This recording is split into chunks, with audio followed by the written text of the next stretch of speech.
The World Bank has faced ongoing criticism from Global South nations regarding its lending practices and the conditions tied to financial support. Developing countries have called for a fairer global financial system, pointing to the negative effects of the structural adjustment programs of the 1980s and 1990s, which were intended to stabilize economies, but often deepen poverty and inequality in regions like sub-Saharan Africa.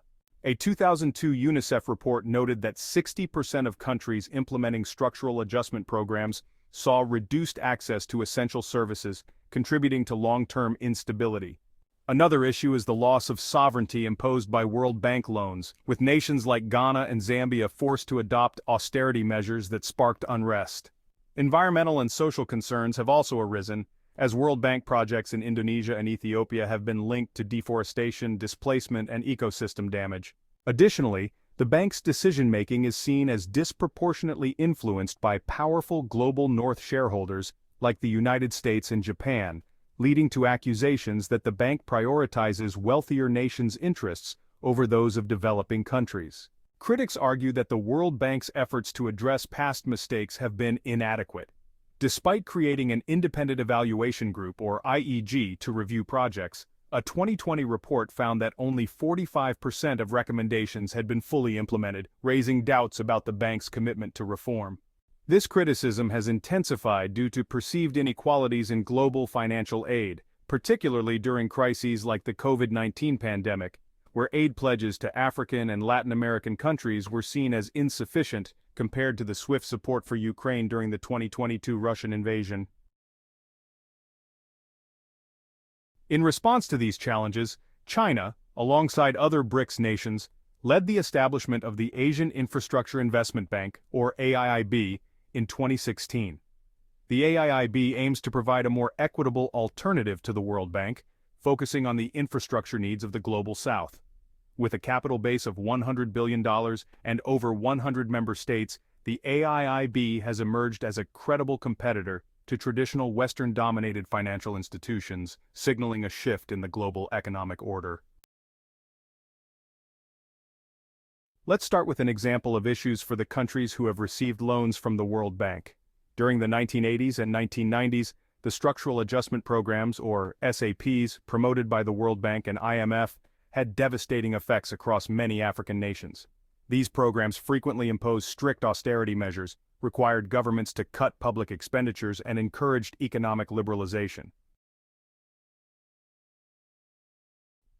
In Zambia, such policies resulted in the collapse of domestic industries, rising unemployment, and worsening poverty levels.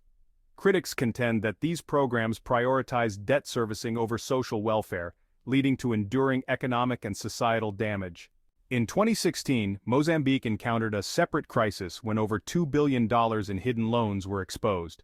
These loans, guaranteed by the government for maritime projects that never came to fruition, triggered an economic meltdown. Investor confidence evaporated, the currency devalued sharply, inflation soared, and Mozambique defaulted on its debt.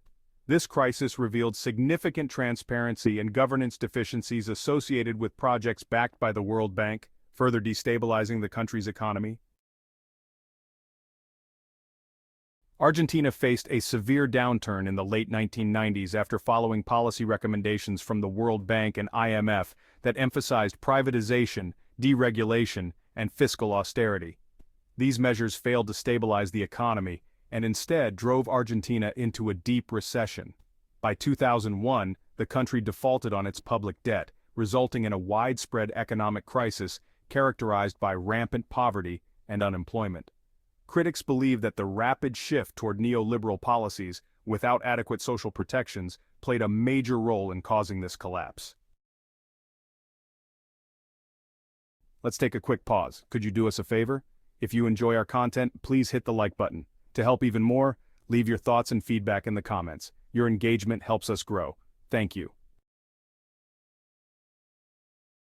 Greece encountered a similar fate in 2010 when it received a bailout package from the IMF and World Bank.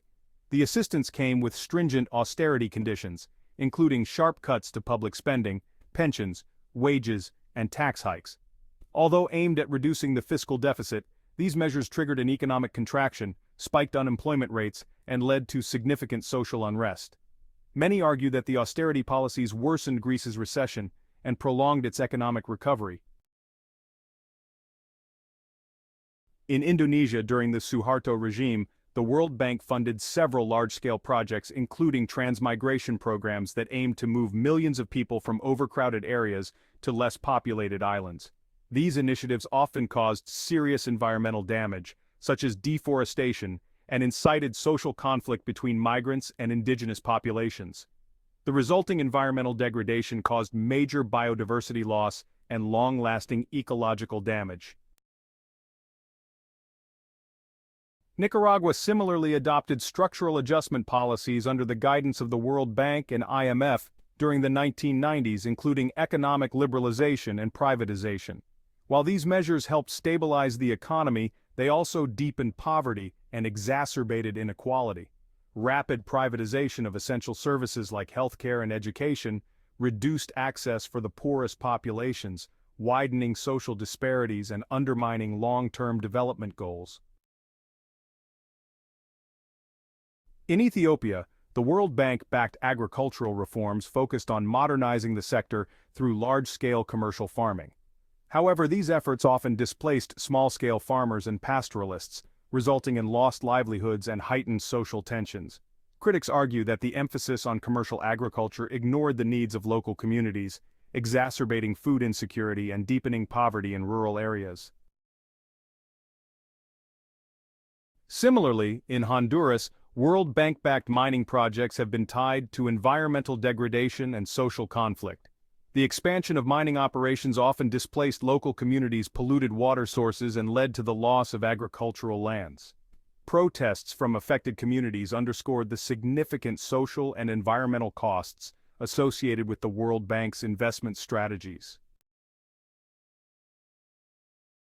Let's now discuss the key differences and competitive edge of AIIB to that of the World Bank.